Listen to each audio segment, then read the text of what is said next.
जननी सारी देहू ऐसन हो कबे रे कोई के हमसे छल हमरे आँखी में दूरिया झोंकबे रे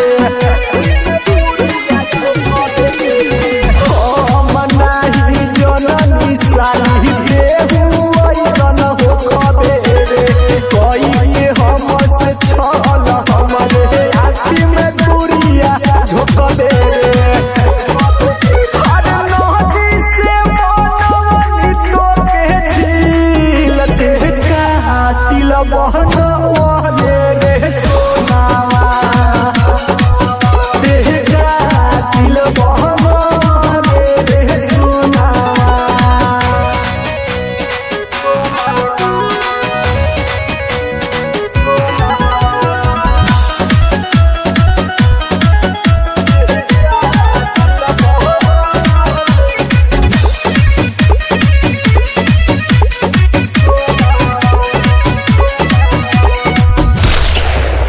अरे अतना दिन से सहत रहनी तोहरा अत्याचार के